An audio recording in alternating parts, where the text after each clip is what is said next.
I think the thing that really helped me to finally understand the guitar to the degree that I wanted to is when I started hearing about the caged system. And not really sure who first showed this to me. I was probably in my 20s. And in a nice way, this is really going to tie us full circle back to the basic major chords that you first learned. And that first batch of major chords was C, A, G, E, and D. Notice that it very handily spells caged. Isn't that nice? Amazingly, these 5 shapes are the secret to understanding the rest of the guitar, the rest of the neck. They're not only the go-to chords for strumming at a campfire, they are the basic visual patterns that will help you understand the rest of the guitar. If you haven't looked at the lesson about hopscotch patterns, you might want to, because it's going to overlap with this lesson. When I talked about the hopscotch patterns, I talked about how there were these certain physical patterns for finding individual notes on the neck. So like if you wanted to find every F note on the neck, there are these hopscotch patterns that can help you do that. Well, those same hopscotch patterns are hiding in these 5 basic chords. And what I mean by that is if you take a C chord and you play just the C notes, you get this. A certain root pattern. There's a C on the 2nd string 1st fret, and there's a C on the 5th string 3rd fret. And you're playing it with your 1st and 3rd fingers. With the hopscotch pattern, you take a pattern like that and you use it to help you find notes up and down the neck. So in other words, if you know that this is an E note on the 2nd string 5th fret, then that relationship that you learned back in the C chord helps you know that the 7th fret of the 5th string is an E note, because you have that same skeleton of the chord hiding out there. So all 5 of our basic chords, C, A, G, E, and D, have a root note pattern hiding in them. And we'll go through them really quick. C. Okay, here's A. Okay, one of the A notes is an open string. And one of the notes is our 3rd string, 2nd fret.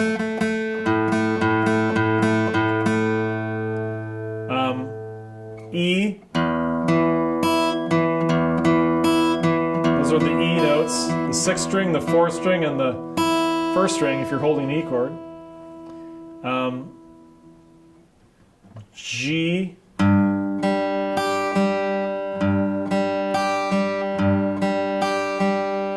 And then D.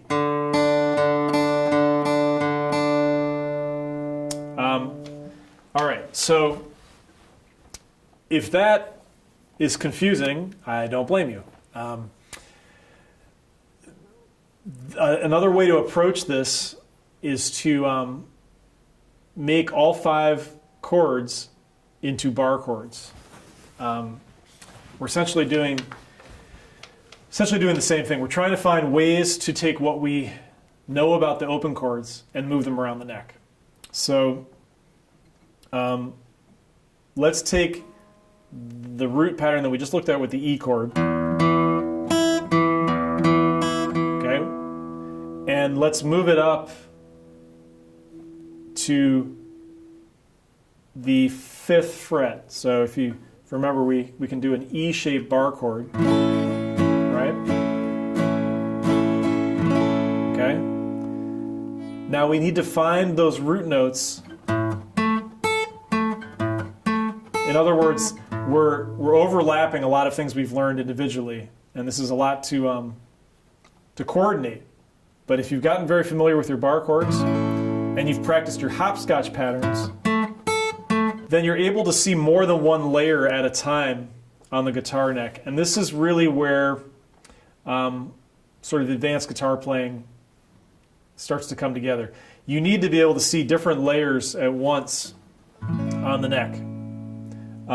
So you need to be able to see that that's a bar chord, but then within there you need to be able to see the root notes and access the root notes.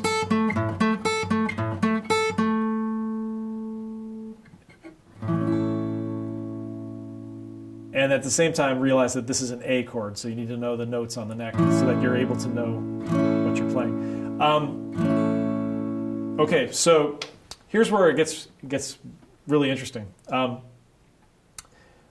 Let's change keys for a second, and we're going to go to C, good old C, and start with a C major chord, an open C major chord. Now, the caged system is not only a clever way to remember the 5 basic chords, they actually occur in that order on the guitar. They spell out the word caged. So what I mean by that is, here's a C major chord. The next best way to play a C chord as you head up the neck is to play an A-shaped bar chord. Now, if you're not familiar with that chord, you're going to have to go back and review it, okay? There's 2 ways to play it. Another way to play it would be like this, okay? But these are both C chords. And notice that the shapes they're based on are C and A. Okay? So I hope you're still with me.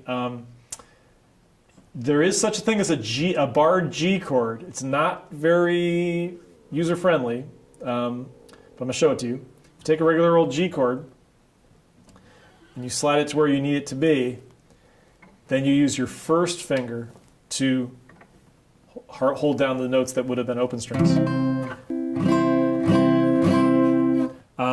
In practice, I always simplify it. I just go like this, okay? So we'll just keep going back to the beginning. C, then a barred A, then a barred, I prefer to use a consider barred G like this. So you can kind of visualize the full barred G, but it's a nice mirror image of the barred A chord.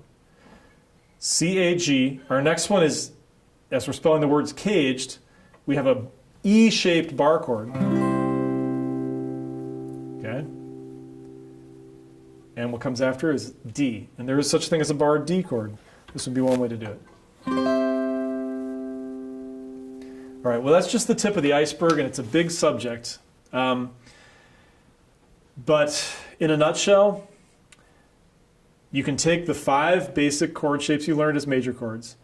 All of them are playable as bar chords and as sort of skeleton root note hopscotch patterns.